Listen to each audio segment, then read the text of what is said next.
Hello students, कैसे हैं आप सभी। आई होप कि आप सभी अच्छा कर रहे होंगे। आज हम एनटीएससी में मैथ का नेक्स्ट टॉपिक स्टार्ट करते हैं, दैट इज़ पजल्स। बहुत ही काफ़ी ज़्यादा इम्पॉर्टेंट टॉपिक है, ठीक है। इसमें से काफ़ी नंबर ऑफ क्वेश्चंस जो हैं जनरल एग्ज़ाम में देखे जाते हैं, ठीक है। देखो, मेनली जो पजल्स है अल्टीमेटली है क्या, it is nothing but the arrangement of the data. Arrangement of data, ये डाटा का अरेंजमेंट है। हमको कुछ डाटा गिवन होगा, ठीक है, उसको हमने अरेंज्ड फॉर्म में लिखना है। फॉर एग्जांपल, मान लो एक बेसिक एग्जांपल देख लेते हैं कि मान लो मेरे पास कुछ नंबर ऑफ पर्सन्स का डाटा गिवन है, A B C D E. Total मेरे पास 5 पर्सन्स हैं ए टू ई। इनका मेरे पास डाटा गिवन है। डाटा में क्या कुछ गिवन हो सकता है, लाइक ये किस सिटी से बिलोंग करते हैं, ये गिवन हो सकता है। ये किस कंपनी में काम करते हैं, ये गिवन हो सकता है, ठीक है। लाइक वो जंबल्ड फॉर्म में देगा डाटा, जो डाटा होगा वो जंबल्ड फॉर्म में देगा, ठीक है। हमारे पास जो इंफॉर्मेशन है, यहाँ पे जो हमारे पास इंफॉर्मेशन है वो 3 तरीके से गिवन हो सकती है। ये जो डाटा है वो 3 तरीके से गिवन हो सकता है। डायरेक्ट फॉर्म में, डायरेक्ट इंफॉर्मेशन, इनडायरेक्ट फॉर्म में, इनडायरेक्ट इंफॉर्मेशन हो सकती है, एंड नेगेटिव फॉर्म में, दैट मीन्स नेगेटिव इंफॉर्मेशन हो सकती है, ठीक है। हम क्वेश्चन को सॉल्व करने के लिए क्या करेंगे, एक कॉलम में इन 5 पर्सन्स के नाम लिखेंगे, ए बी सी डी ई। एक कॉलम बनाएंगे हम सिटी का, ठीक है, और एक कॉलम बनाएंगे हम कंपनी का, ठीक है।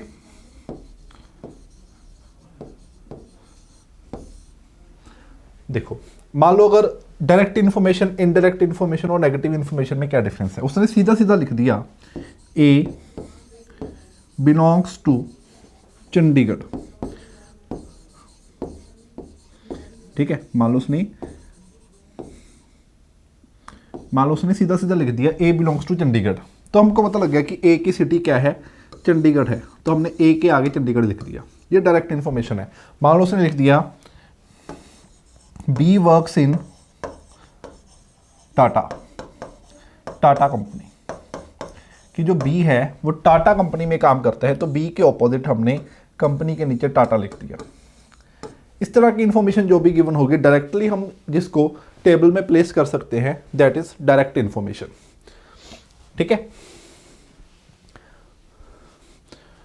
ओके, अगर वो इस तरीके से कुछ इंफॉर्मेशन देगा, सी ईदर वर्क्स इन इन्फोसिस और इन महिंद्रा, कि जो सी है या तो इन्फोसिस में काम करता है या महिंद्रा में काम करता है। अब यहां पे इन्फोसिस भी रख सकते हैं और महिंद्रा भी रख सकते हैं। इन दो में से कोई एक पॉसिबिलिटी है। इतना तो क्लियर हो गया कि आएगा इन दोनों में से एक, बट क्या आएगा वो नहीं पता। ऐसी इंफॉर्मेशन को हम इनडायरेक्ट इंफॉर्मेशन बोलते हैं। अगर उसने कुछ ऐसा लिख दिया, D doesn't belong to Delhi, कि जो डी है वो दिल्ली को बिलोंग नहीं करता, तो हम क्या करेंगे, एक नेगेटिव का कॉलम बनाएंगे, डी के सामने नेगेटिव के नीचे दिल्ली लिख देंगे। हमको इतना क्लियर हो गया कि डी की रो में दिल्ली नहीं आ सकता, यहां पे दिल्ली नहीं आ सकता, ठीक है। हमने एक नेगेटिव का कॉलम बनाना है अलग से, जो भी नेगेटिव इन्फॉर्मेशन होगी जिस भी पर्सन के बारे में यहाँ पे लिखते रहना है, ठीक है। हमको इतना क्लियर हो जाएगा कि उस पर्सन के लिए हम, ठीक है, उसके इस कॉलम में, इस कॉलम में वो इन्फॉर्मेशन प्लेस नहीं करनी, ठीक है। कुछ इस तरीके से हमारे पास ये डाटा गिवन होता है और कुछ इस तरीके से हमारे पास जो इन्फॉर्मेशन गिवन होती है, ठीक है, और उसको हमने एक टेबल की फॉर्म में अरेंज करना है। चलो कुछ क्वेश्चंस करते हैं जिससे आपको ज़्यादा और अच्छे से क्लियर हो जाएगा। देखते हैं जी, फर्स्ट क्वेश्चन रीड करो पहले ध्यान से, वीडियो पॉज करके एक और क्वेश्चन को रीड कर लो। In a school there were 5 teachers. कह रहे किसी स्कूल में 5 टीचर्स हैं, हमारे पास डाटा गिवन है, हम इससे टेबल बनाने की कोशिश करेंगे। A and B were teaching Hindi and English. A और बी कौन कौन सा सब्जेक्ट टीच कर रहे हैं? हिंदी। इट मीन्स ए है जो हिंदी टीच करता है और जो बी है वो भी हिंदी टीच करता है। उसने साथ में बोल दिया इंग्लिश भी टीच करते हैं, हिंदी और इंग्लिश। ए और बी के सामने दोनों लिख दो, हिंदी और इंग्लिश। ठीक है जी। नेक्स्ट लाइन में क्या लिखा है? C and B were teaching English and geography. और सी एक टीचर बता दिया उसने, जो सी है वो इंग्लिश टीच करता है एंड साथ में ज्योग्राफी भी टीच करता है। और यही सेम दोनों सब्जेक्ट्स कौन करता है टीच? बी करता है। बी का इंग्लिश तो पता ही है, साथ में उसके ज्योग्राफी भी ऐड हो गया। ठीक है। नेक्स्ट लाइन में उसने लिख दिया D and A were teaching mathematics and Hindi. जो डी है वो मैथ टीच करता है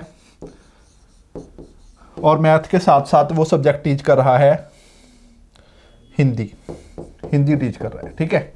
और यही दोनों सब्जेक्ट्स किसके हैं? ए के हैं। ए भी देखो हिंदी तो वो टीच कर ही रहा है, इसके साथ उन्हें सब्जेक्ट बता दिया उसका मैथमेटिक्स। ठीक है जी। लास्ट लाइन है E and B were teaching history and French. जो ई है वो हिस्ट्री टीच करता है और उसके साथ साथ वो फ्रेंच टीच करता है। यही दोनों सब्जेक्ट किसके हैं? बी के हैं। ठीक है। बी के हिस्ट्री एंड फ्रेंच।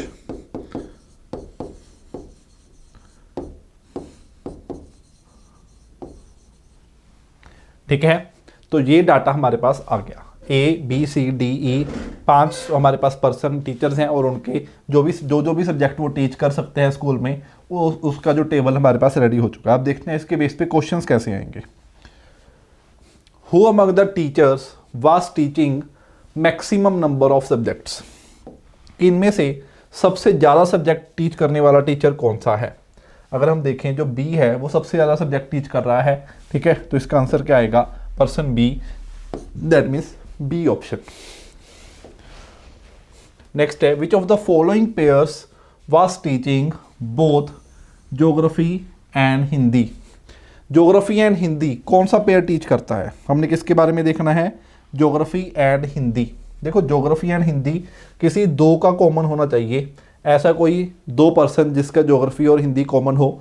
ज्योग्राफी और हिंदी, देखो ज्योग्राफी और हिंदी यहाँ पे तो आ रहा है बी के साथ, किसी और में ज्योग्राफी और हिंदी नहीं आ रहा। इसमें हिंदी है ज्योग्राफी नहीं है, इसमें ज्योग्राफी है हिंदी नहीं है, इसमें ज्योग्राफी नहीं है। तो कोई पेयर ऐसा नहीं है जो ज्योग्राफी और हिंदी दोनों टीच करे। ठीक है। सिर्फ बी सिंगल पर्सन एक ऐसा है, हमने देखना था बी के साथ कोई ऐसा पेयर पर्सन और हो। तो आंसर क्या आ गया? None of these. या यहाँ पे ये भी हो सकता था no such person, no such pair. ठीक है। Next, more than 2 teachers were teaching which subject. किस सब्जेक्ट को 2 से ज़्यादा टीचर टीच करते हैं? टेबल में से देख लेते हैं कौन सा सब्जेक्ट है। अब मैं अगर ध्यान से देखूं, हिंदी यहाँ पे भी है, यहाँ पे भी है और यहाँ पे भी है। तो हिंदी एक ऐसा सब्जेक्ट है जिसको 2 से ज़्यादा टीचर्स टीच करते हैं। तो इसका आंसर क्या आना चाहिए? Hindi, that means B option. ठीक है। नेक्स्ट देखते हैं क्वेश्चन क्या है। D B A were teaching which of the following subjects. D B A का जो कॉमन सब्जेक्ट रहेगा हमने वो बताना है। D B A, D B A, D B A का कोई कॉमन सब्जेक्ट क्या है? हिंदी है। डी बी ए का कॉमन सब्जेक्ट, तो वो कौन सा सब्जेक्ट टीच करते हैं? जो तीनों टीचर्स टीच कर रहे हैं वो कौन सा है? Hindi only, that means C option. ठीक है। तो इस तरीके से हमने अपने जो डाटा को अरेंज करना है। नेक्स्ट देखो, who among the teachers was teaching less than 2 subjects. 2 से कम सब्जेक्ट्स कौन सा टीचर करता है? सब्जेक्ट टीच करता है 2 से, तो 2 से कम सब्जेक्ट वाला तो टीचर कोई भी नहीं था। अगर हम यहाँ पे देखें 2 से कम सब्जेक्ट वाला टीचर कोई भी नहीं था। ठीक है। ये 3 है, इसके 5 है, बाकी 2 तो सबके ही हैं, एटलीस्ट 2 तो सबके हैं। तो इसलिए आंसर क्या आएगा?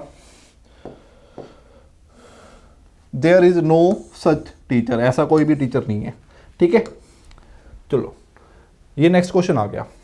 इसका वीडियो पॉज कर लो, ठीक है, इसका डाटा ढंग से रीड करो और खुद से इसका जो पजल है, जो टेबल है, उसको बनाने की कोशिश करो। मैं आपको डायरेक्टली इसका जो सोल्यूशन है वो प्रोवाइड कर रहा हूँ। तो उसने लिखा है A training college has to conduct a refresher course of 7 different subjects given है mechanics, psychology, philosophy, sociology, economics, science and engineering. ठीक है, ये सब्जेक्ट्स गिवन है और यहाँ पे डेट गिवन है कि इस डेट से स्टार्ट होके हमने इस डेट तक कोर्स को पूरा करना है। 22 जुलाई से स्टार्ट करना है, 29 जुलाई तक कोर्स ख़त्म कर देना है। जब भी क्वेश्चन में कोई डेट गिवन है, ठीक है, क्वेश्चन में डेट गिवन है, मंथ्स गिवन है, ईयर्स गिवन है या डेज गिवन है, फ्लोर्स गिवन है, एज गिवन है, फ्लैट गिवन है या फ्लैट नंबर, यहाँ पे फ्लोर नंबर आएगा। मतलब अल्टीमेटली एक ऐसी चीज जिसको हम एक ऑर्डर में रख सकते हैं। ठीक है, यहाँ पे डेट्स देखो, हम इसको एक ऑर्डर में रख सकते हैं। मैं यहाँ पे इसको लिख सकता हूँ कि 22 July, then 23 July, then 24 July, then 25 July, 26 July, 27 July, 28 July and 29 July. ठीक है, एक ऑर्डर में हम इसको रख सकते हैं। ठीक है, तो इस तरह का डाटा कहीं भी गिवन हो तो हमने फर्स्ट कॉलम में इसको लिखना है, हमने फर्स्ट कॉलम में इसको लिखना है। ठीक है, क्लियर है। तो ये हमारी डेट्स थी। अब इन डेट्स को कौन कौन से सब्जेक्ट्स टीच करने हैं वो इसके सामने हम अरेंज करेंगे। ठीक है, चलो देखते हैं क्वेश्चन में क्या गिवन है। Course should start with psychology. उसने कहा जी कोर्स है वो साइकोलॉजी के साथ स्टार्ट होना चाहिए, मतलब साइकोलॉजी को हम फर्स्ट डे पढ़ाएंगे। तो 22 जुलाई के सामने हम क्या रखेंगे, साइको। ठीक है जी, क्लियर हो गया। 23 July being Sunday should be holiday. उसने कहा 23 जुलाई को क्या है, हॉलीडे है। उस दिन हॉलीडे क्यों है, क्योंकि उस दिन संडे है।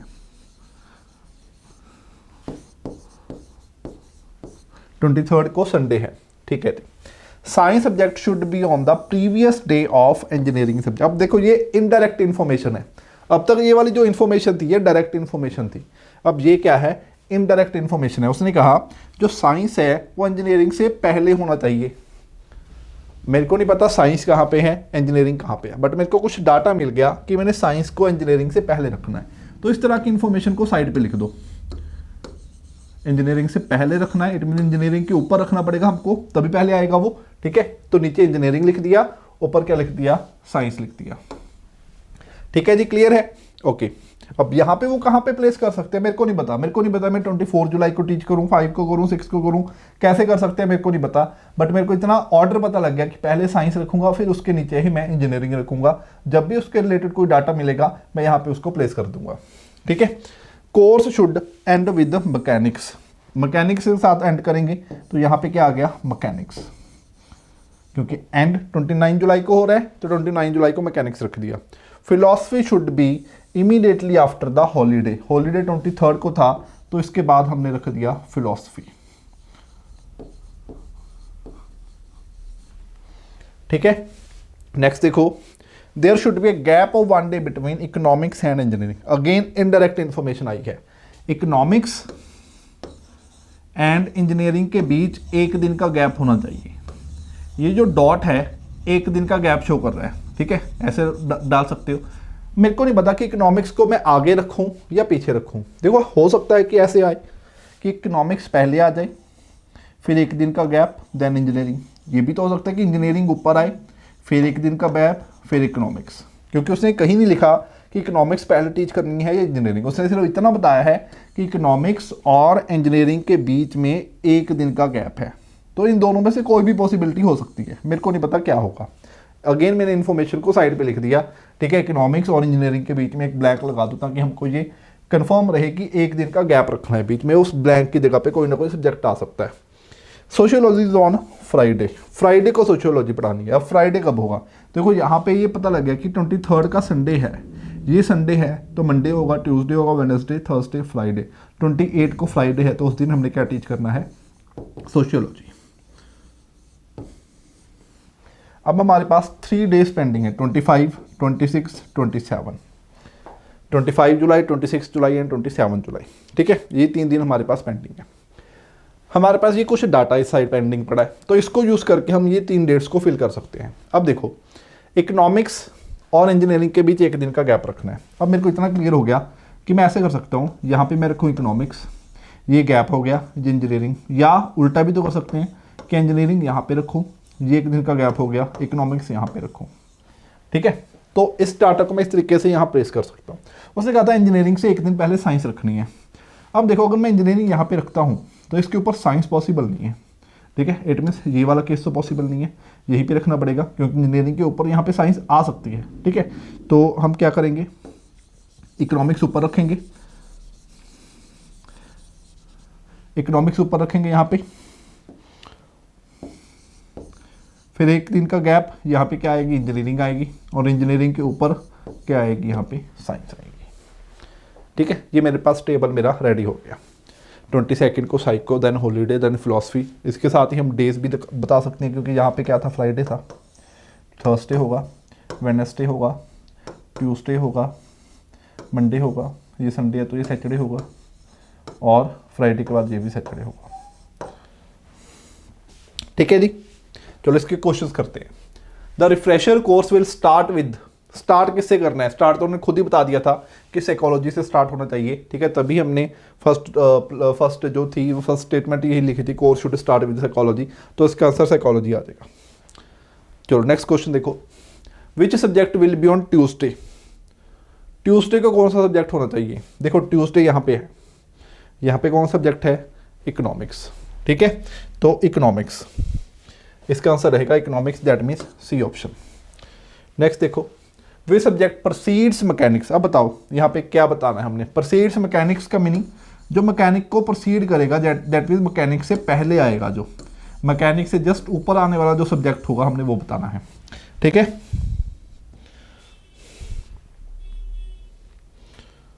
मैकेनिक से जस्ट जो ऊपर आएगा दैट इज सोशियोलॉजी।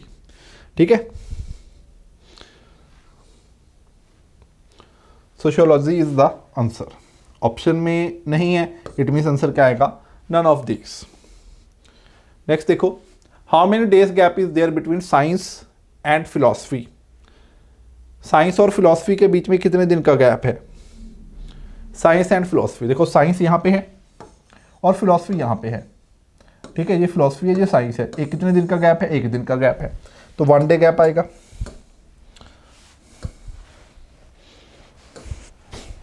तो आंसर क्या आएगा, A option, 1 day. Next question, which subject is followed by science. Science के द्वारा फॉलो किया जा रहा है, फॉलोड बाय साइंस, साइंस के द्वारा फॉलो किया जा रहा है, दैट मीन्स उस सब्जेक्ट के बाद साइंस आ रहा है। तो अल्टीमेटली हमने ये बताना है कि साइंस से पहले क्या आ रहा है, साइंस से जस्ट पहले।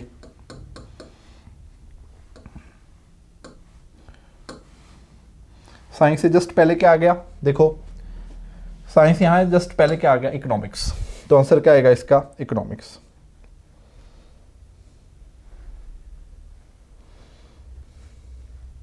ये रहा economics, that means D option. ठीक है जी, क्लियर है इतना सबको। चलो नेक्स्ट पजल आ गया,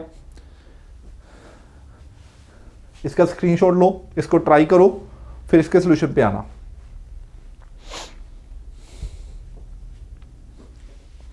ध्यान से रीड करो क्वेश्चन को, ठीक है, ट्राई करो, देन उसके बाद इसके सोल्यूशन पे आना है।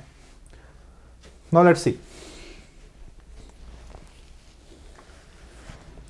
There are 6 persons A B C D E F in a school. किसी स्कूल में 6 persons हैं, A B C D E F। ठीक है, each of the teacher teaches 2 subject, 2 subject teach करते हैं, 1 compulsory and other optional subject. एक वो compulsory subject teach करते हैं, ठीक है, ये कंपल्सरी है, और एक वो ऑप्शनल सब्जेक्ट टीच करते हैं। मतलब हर टीचर 2 सब्जेक्ट टीच कर रहा है, एक कंपल्सरी और एक ऑप्शनल। ठीक है,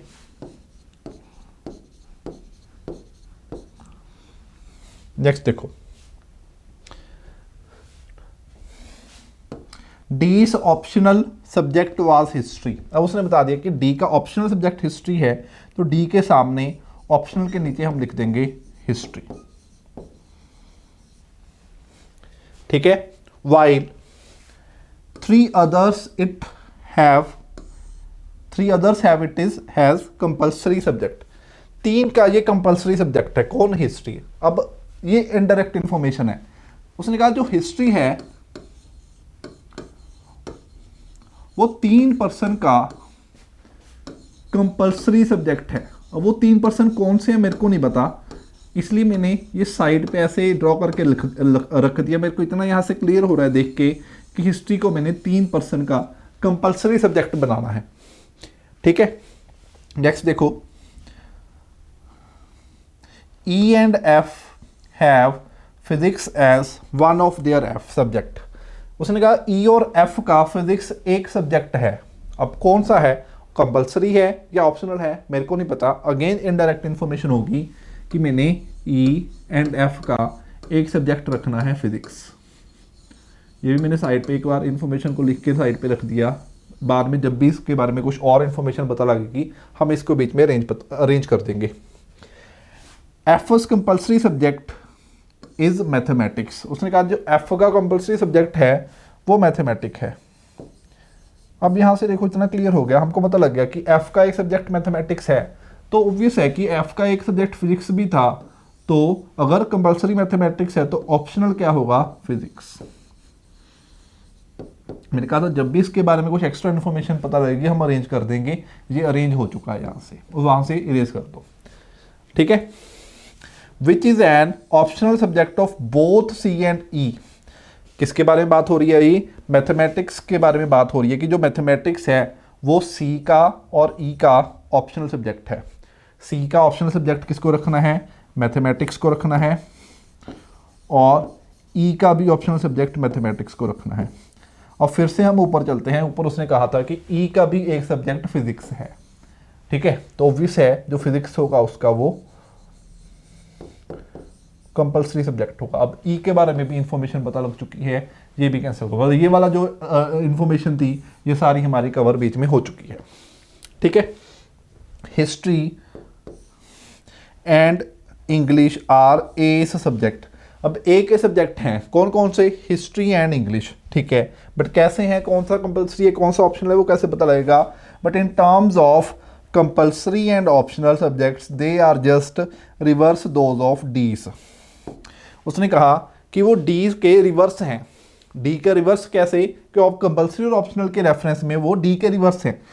इसका मीनिंग क्या है कि अगर डी का जो भी सब्जेक्ट ऑप्शनल होगा वो ए का कंपल्सरी होगा, जो इसका कंपल्सरी होगा वो उसका ऑप्शनल होगा। हमको पता है डी का ऑप्शनल अगर हिस्ट्री है तो यहाँ पे उसका कंपल्सरी हिस्ट्री आना चाहिए।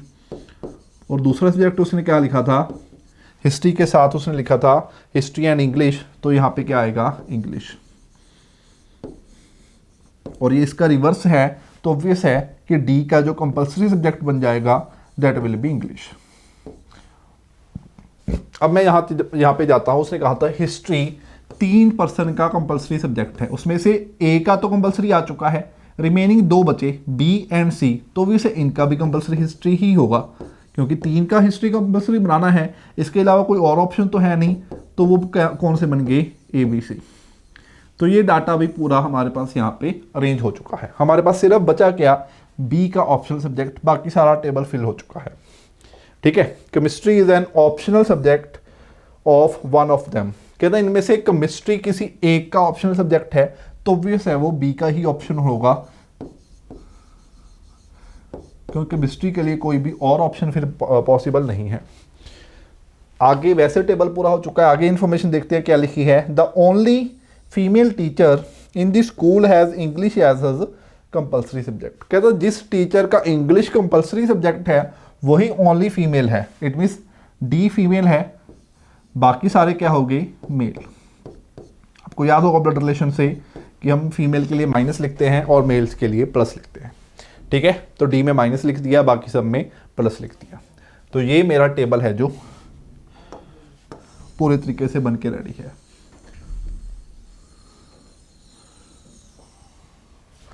ठीक है, चलो हम इसके क्वेश्चंस देखते हैं अब। What is C's compulsory subject? C का कंपल्सरी सब्जेक्ट क्या है? हिस्ट्री। तो इसका आंसर आ गया history, that means A option. Who is female member group? Female member group कौन है? इंग्लिश वाला D, that means D option. ठीक है, next, which of the following has same compulsory and optional subject as those of F? जिसका F से compulsory और optional same हो, that means जो एफ का कंपल्सरी है वो उसका भी कंपल्सरी हो, जो एफ का ऑप्शनल है वो उसका भी ऑप्शनल हो। देखते हैं, एफ का कंपल्सरी मैथ्स है, किसी और का कंपल्सरी मैथ्स नहीं है। ठीक है, तो मतलब कोई और पर्सन है ही नहीं ऐसा, ठीक है, जिसका ये पेयर सेम आता हो। ठीक है, मैथ्स के साथ यहाँ पे भी मैथ आए, फिजिक्स के साथ यहाँ पे भी फिजिक्स आए। ठीक है, ऐसा कोई पर्सन नहीं है। नन ऑफ दीज यहाँ पे लिखा हो सकता था नो सच टीचर या नो सच मेंबर, कुछ भी। ठीक है, नन ऑफ दीज भी ठीक है, या वो लिख सकता था नो सच मेंबर। ठीक है, नेक्स्ट क्वेश्चन पे चलते हैं। Disregarding which is compulsory and which is optional subject who has the same subject as F? Okay, अब देखो उस क्वेश्चन का मीनिंग क्या है कि एफ के साथ सब्जेक्ट सेम हो। ठीक है, बट एक जरूरी नहीं है कि उसका कंपल्सरी और उसका ऑप्शनल भी सेम हो। ये हो सकता है कि मान लो एक्स के एफ के दो सब्जेक्ट है, एक्स एंड वाई, ये कंपल्सरी है और ये ऑप्शनल है। हो सकता है ये दोनों सेम हो सकता है ऐसा भी हो कि यहाँ पे एक्स आ जाए, यहाँ पे वाई आ जाए। ऐसा पर्सन ढूंढना है हमने। ठीक है, मतलब ये रिवर्स भी हो सकते हैं, सेम भी हो सकते हैं। डिसरिगार्डिंग लिख दिया कि हमने इस चीज़ का ध्यान नहीं रखना कि ये दोनों सेम हो, एफ के साथ देखना है। ठीक है, मतलब एफ वाले सब्जेक्ट हो बट आगे पीछे भी हो सकते हैं, उसका ऑप्शनल उसका कंपल्सरी हो, उसका कंपल्सरी उसका ऑप्शनल हो। तो उसके सब्जेक्ट है maths and physics. Maths and physics same subject हो, देखो ई के हैं, बट फिजिक्स यहाँ पे आ गया, मैथ वहाँ पे चला गया। तो आंसर क्या आ गया?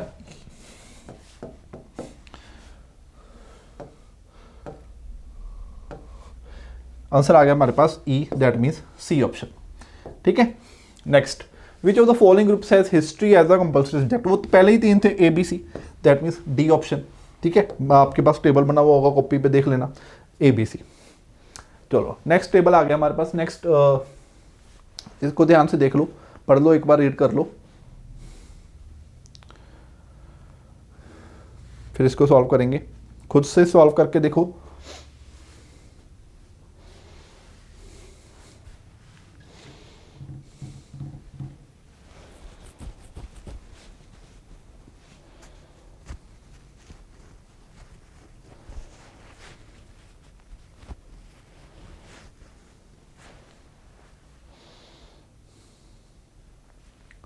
Now, there is a group of 5 persons, A, B, C, D, E. लिख लेते हैं 5 पर्सन के नाम, A, B, C, D, E। ठीक है, अब इनके बारे में गिवन क्या है? One of them is horticulturist, one is a physicist, one is a journalist, one is an industrialist and one is an advocate. इनका क्या दे दिया हमको? प्रोफेशन। इन सब का हमको प्रोफेशन दे दिया, क्या क्या क्या ये काम करते हैं, क्या क्या इनका प्रोफेशन है। ओके, 3 ऑफ देम, क्या इनमें से कोई 3, A, C and advocate, prefer tea to coffee. Prefer tea to coffee, prefer tea to coffee का मीनिंग, जिसकी इंग्लिश है उसको, जिसकी इंग्लिश अच्छी है तो उसको समझ आ गया होगा। जो इस स्टेटमेंट का मीनिंग है कि वो कॉफ़ी को प्रेफर नहीं करते, टी को प्रेफर करते हैं, और कॉफ़ी नहीं पीते, टी पीते हैं। ठीक है, तो अल्टीमेटली हमको यहाँ पे ये भी देखना है कि कौन सा पर्सन टी या कॉफ़ी में से क्या चीज़ पीता है।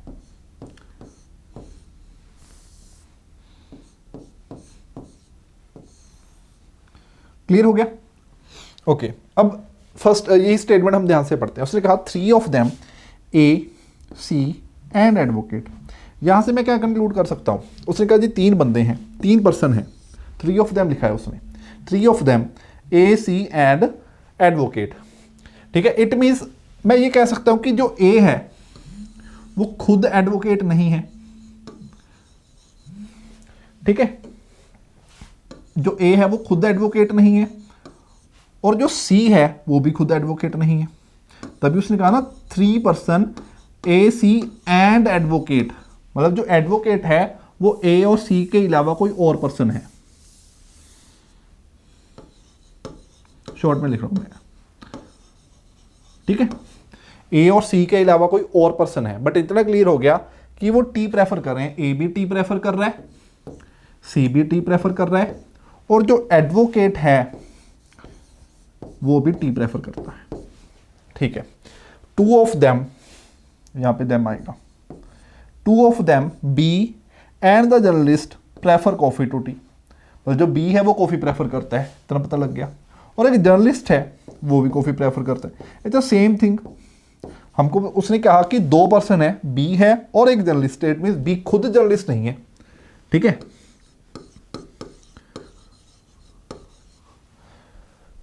वन मोर थिंग, और क्या कंक्लूड कर सकते हैं?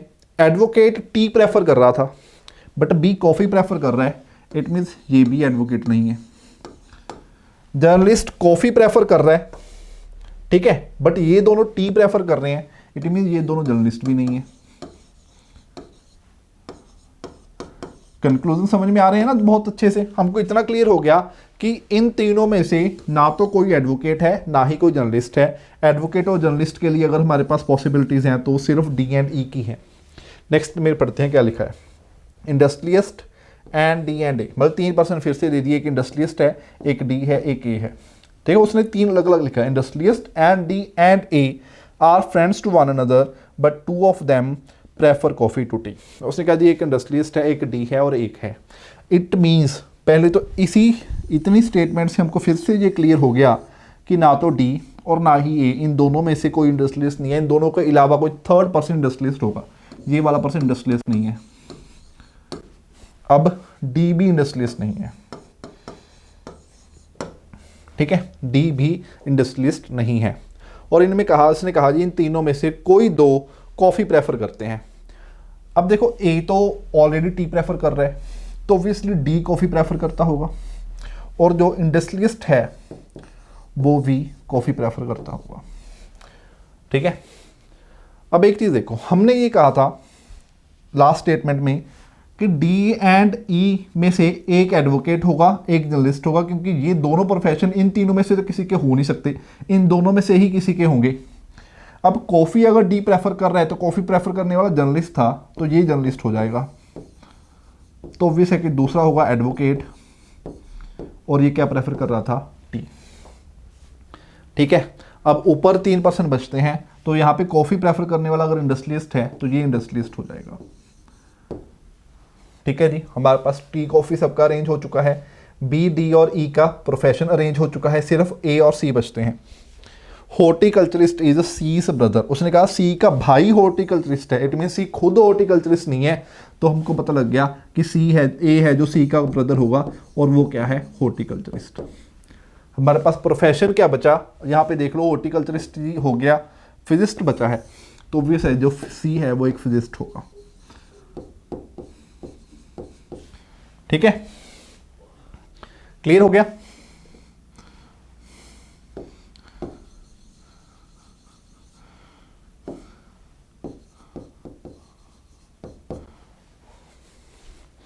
तो ये अपने पास हमारा टेबल बन गया।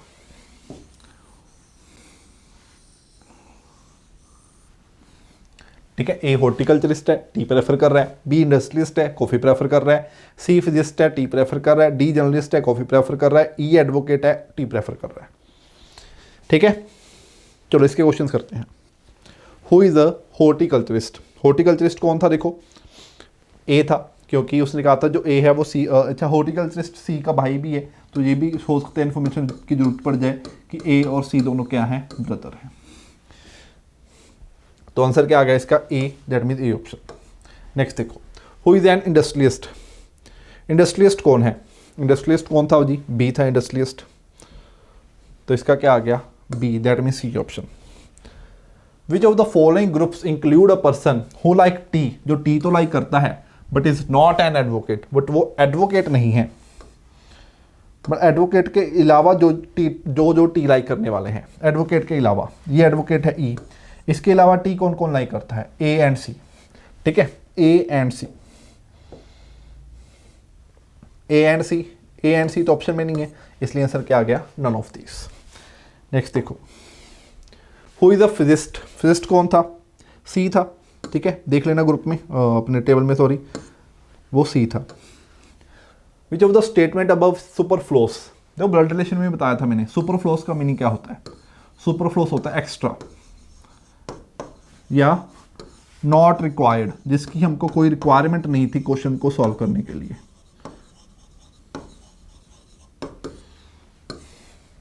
ठीक है, एक्स्ट्रा या नॉट रिक्वायर्ड।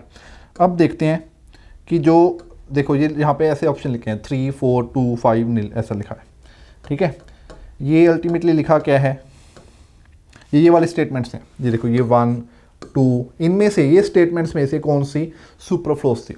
फर्स्ट स्टेटमेंट की रिक्वायरमेंट थी, तभी पता लगा जी ए टू ई हैं इनके, ठीक है, ये जो हमारे पास प्रोफेशंस हैं इनकी भी ज़रूरत थी हमको, तभी पता लगेगा। तो फर्स्ट में से हमने ये कंक्लूड किया था कि इन दोनों में से कोई जर्नलिस्ट एडवोकेट होगा, ठीक है। फोर्थ में से हमने ये कंक्लूड किया था कि ये वाली स्टेटमेंट इसकी भी रिक्वायरमेंट थी, तो यहाँ पे भी हॉर्टिकल्चर, मतलब सबकी रिक्वायरमेंट थी, कोई ऐसी स्टेटमेंट यहाँ पे नहीं थी जिसकी हमको कोई रिक्वायरमेंट ना हो, तो इसका आंसर क्या आएगा, नील, कोई ऐसी स्टेटमेंट नहीं थी, सबकी रिक्वायरमेंट हमको थी, कोई भी स्टेटमेंट सुपरफ्लोस नहीं है, ठीक है। चलो नेक्स्ट क्वेश्चन पे आ गए। अब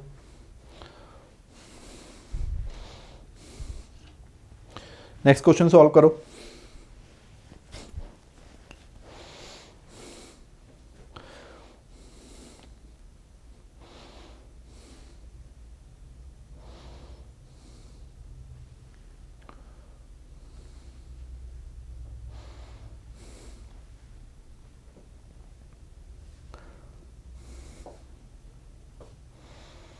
ध्यान से रीड करो इसको, देन इसको सॉल्व कर लेना। देखो, there are 5 friends A B C D and E, ठीक है जी, 5 पर्सन है, A B C D and E. इनके बारे में डाटा क्या क्या गिवन है, 2 ऑफ देम आर बिजनेसमैन, कहते हैं इनमें से 2 बिजनेसमैन हैं। अब 2 कौन से हैं पता नहीं, तो मैंने साइड पे लिख दिया कि 2 क्या है, बिजनेसमैन है। While the other 3 belongs to different occupations, medical, engineering and legal. बाकी 3 के कोई डिफरेंट ऑक्यूपेशंस हैं, ठीक है। 1 businessman and the lawyer stay in the same locality S. उसने कहा जी एक बिजनेसमैन,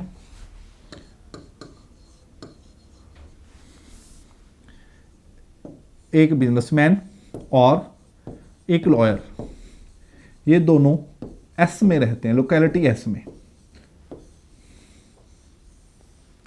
ये दोनों सेम लोकेलिटी एस में रहते हैं। तो अब तक हमको पता लग चुका है कि 2 चीजें गिवन है, एक तो इनका प्रोफेशन गिवन है, एक इनकी लोकेलिटी गिवन है। उसके अलावा देखते हैं क्या कुछ है, ठीक है। While the other 3 stays in the 3 different localities P के वार, 3 डिफरेंट लोकेलिटीज में रहते हैं, okay. 2 of them are Hindus, 2 Hindu हैं, ठीक है, 2 हिंदू हैं। तो यहाँ पे इनकी कम्युनिटी भी गिवन है, किस कम्युनिटी को ये बिलोंग करते हैं, ठीक है, कम्युनिटी गिवन है, ठीक है। उसने कहा जी 2 हिंदू हैं, while the remaining 3 different communities, Muslim, Christian and Sikh, ठीक है, okay. The lawyer is oldest. अब याद करो रैंकिंग वाला टॉपिक, हमारे पास 5 पर्सन है, उसने कहा लॉयर ओल्डेस्ट है, हमने इसको एज वाइज अरेंज करना है, मतलब जो ओल्डेस्ट है, सबसे बड़ा है वो लॉयर है, ठीक है। Lawyer is oldest in age while one of the businessman who runs a factory is youngest.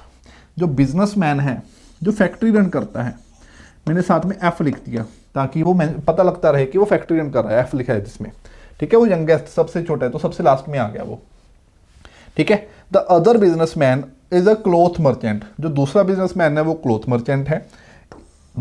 Age wise lies between the doctor and the lawyer. ठीक है, यहाँ पे लॉयर था, लॉयर एंड डॉक्टर के बीच में दूसरा बिजनेसमैन लॉय करता है, और वो क्या है, क्लॉथ मर्चेंट। सीएम शो क्या करता है कि वो क्लॉथ मर्चेंट है। अब देखो रह कौन गया, लॉयर आ गया, दोनों बिजनेसमैन आ गए, डॉक्टर आ गया। उसने कहा था जी प्रोफेशन कौन कौन से हैं, दो बिजनेसमैन हैं, मेडिकल है, इंजीनियरिंग है, लीगल है। तो इंजीनियरिंग वाला बच्चा है, तो यहाँ पे क्या आएगा, इंजीनियर। प्रोफेशन के अकॉर्डिंग उनकी अरेंजमेंट हो चुकी है। D is a cloth merchant, उसने कहा डी है जो क्लॉथ मर्चेंट है, तो डी के सामने प्रोफेशन में लिख दो कि एक तो ये बिजनेसमैन है, बिजनेसमैन भी कौन सा, क्लॉथ मर्चेंट। ठीक है, एंड स्टेज इन लोकेलिटी एस, उसने कहा था एस लोकेलिटी में, उसने कहा भी था कि एस में एक बिजनेसमैन रहता है। ठीक है, लॉयर के साथ। वाइल ई इज़ अ मुस्लिम, उसने ई के बारे में बता दिया कि ई एक मुस्लिम है, तो यहाँ पे मुस्लिम आ जाएगा। ठीक है, E is a Muslim and स्टेज इन लोकेलिटी आर, उस लोकेलिटी आर में रहता है, तो यहाँ पे आर आ जाएगा। ठीक है जी, इस लाइन से इतना पता लग गया। Doctor is a Christian and स्टेज इन लोकेलिटी पी, उसने कहा डॉक्टर एक क्रिश्चियन है, यहाँ पे लिख देते हैं, पता नहीं डॉक्टर है, क्रिश्चियन है, और लोकेलिटी पी में रहता है। ठीक है, अब ये किस पर्सन की बात है ये नहीं पता, क्योंकि हमको नहीं पता इनमें से डॉक्टर कौन है, इनमें से क्रिश्चियन कौन है, इनमें से कौन सा पर्सन है जो पीस लोकेलिटी में रहता है, ऐसी कोई इन्फॉर्मेशन नहीं है। तो इस इन्फॉर्मेशन को मैं इनडायरेक्ट इन्फॉर्मेशन बोलूँगा, और इसलिए मैंने इसको लिख के साइड पे रख दिया। ठीक है, B is a Sikh, okay, तो बी एक सिख कम्युनिटी वाला पर्सन है, तो बी के सामने मैंने सिख लिख दिया। ठीक है जी, नेक्स्ट लाइन में क्या लिखा है, while A is a Hindu and run the factory, A एक हिंदू है, तो यहाँ पे हिंदू आ गया, और वो फैक्ट्री रन करता है, इट मीन वो भी एक बिजनेसमैन है, फैक्ट्री रन करता है। ठीक है, इतना डाटा हमको गिवन है। अब एक चीज़ ध्यान से देखो, अगर वो इन्फॉर्मेशन को मैं बीच में प्लेस करना चाहूँ, मैं कहाँ पे प्लेस कर सकता हूँ, क्या पॉसिबिलिटीज़ मेरे पास बन सकती हैं वहाँ से। देखो ए नहीं हो सकता क्योंकि ए बिजनेसमैन है, बट उसने क्या कहा है जी डॉक्टर है। बी नहीं हो सकता क्योंकि बी सिख है, बट उसने कहा जी क्रिश्चियन है। सी के लिए पॉसिबिलिटी है क्योंकि सी का हमको कुछ नहीं पता, तो हो सकता है वो डॉक्टर भी हो, क्रिश्चियन भी हो, और पी भी हो। ठीक है, डी, हाँ डी नहीं हो सकता, और ई भी नहीं हो सकता क्योंकि वो मुस्लिम है और आप में रहता है। तो सिर्फ और सिर्फ सी ही एक ऐसा पर्सन है जो इस पूरे स्टेटमेंट को फॉलो कर सकता है। ठीक है, वो डॉक्टर भी होगा, लोकेलिटी पी में भी रहेगा, और क्रिश्चियन भी होगा। ठीक है जी, ओके। अब उसके बाद अगर मैं ध्यान से देखो, उसने कहा था ये दो हिंदू पर्सन हैं, यहाँ पे हिंदू एक ही है, तो दूसरा हिंदू यही होना चाहिए क्योंकि और कोई पॉसिबिलिटी बनती नहीं। उसने कहा था दो बिजनेसमैन हैं, दोनों बिजनेसमैन आ चुके हैं। ठीक है, एक लॉयर बच गया और एक इंजीनियर बच गया। उसने कहा था एक बिजनेसमैन और एक लॉयर एस में रहते हैं, बिजनेसमैन तो एस में आ गया, अब लॉयर को एस में रखना है। ठीक है, तो यहाँ पे तो मैं लॉयर लिख नहीं सकता क्योंकि तो आर है, तो मैं लॉयर को यहाँ पे रखूँगा, और ये किस में है, एस में है। ठीक है, तो इसकी लोकेलिटी क्या आएगी, दो एस आ गए, पी आ गया, आर आ गया, कौन सा नहीं आया। उसने कहा था जी दो पर्सन एस में रहते हैं, वो तो ठीक है, वो कंप्लीट हो चुके हैं। उसके अलावा तीन लोकेलिटीज हो रहे हैं, P, Q and R. P और आर आ चुका है, तो यहाँ पे क्यू आना चाहिए। ठीक है, अब एक ही प्रोफेशन बचा है, वो कौन सा, इंजीनियर, वो यहाँ पे आ गया। ये पूरा टेबल बन चुका है। ठीक है, अब यहाँ पे भी इनके नेम्स प्लेस कर दो। लॉयर कौन था, बी। बिजनेसमैन जो क्लॉथ मर्चेंट है, डी। डॉक्टर कौन है, सी। इंजीनियर कौन है, ई। बिजनेसमैन जो फैक्ट्री रन करता है, फैक्ट्री वाला बिजनेसमैन कौन है, ए। ये मेरे पास पूरा पजल सॉल्व हो गया, ये टेबल भी बन गया। देखो ये मिक्सचर है, पजल के साथ साथ हमने, ठीक है, उनकी जो रैंकिंग थी, उनका जो ऑर्डर था वो भी अरेंज करना था। ठीक है, एज वाइज। चलो इसके क्वेश्चन सॉल्व करते हैं। Who stays in locality Q, locality Q में कौन रहता है, लोकेलिटी क्यू वाला पर्सन कौन है। ठीक है, देखो ए या बिजनेसमैन या हिंदू, देख लेते हैं कैसा ऑप्शन लिखा है, ए, पर्सन ए। ठीक है, ए ऑप्शन आ गया। ईज ऑक्यूपेशन, ई की ऑक्यूपेशन क्या है, ई एक इंजीनियर है, तो इंजीनियरिंग आ गया। ठीक है, ई एक इंजीनियर है। Next, age wise who among the following lies between A and C. A और सी के बीच में कौन है, देखते हैं ए और सी के बीच में कौन है। देखो ये ए है और ये सी है, उसके बीच में ई है जो कि एक इंजीनियर है, इंजीनियर, डी ऑप्शन। ठीक है, नेक्स्ट देखते हैं। बीस ऑक्यूपेशन, बी की ऑक्यूपेशन क्या है, लॉयर, बी एक लॉयर है। ठीक है, तो इसका आंसर क्या आ गया, लॉयर, लॉयर आ गया सी ऑप्शन। नेक्स्ट देखते हैं। सी इस ऑक्यूपेशन, सी की ऑक्यूपेशन क्या थी, सी क्या है, डॉक्टर है, तो आंसर क्या आ गया उसका, डॉक्टर। देखते हैं कौन सा ऑप्शन है, सी क्या है, एक डॉक्टर है, तो हमारे पास आ गया इसका ए ऑप्शन।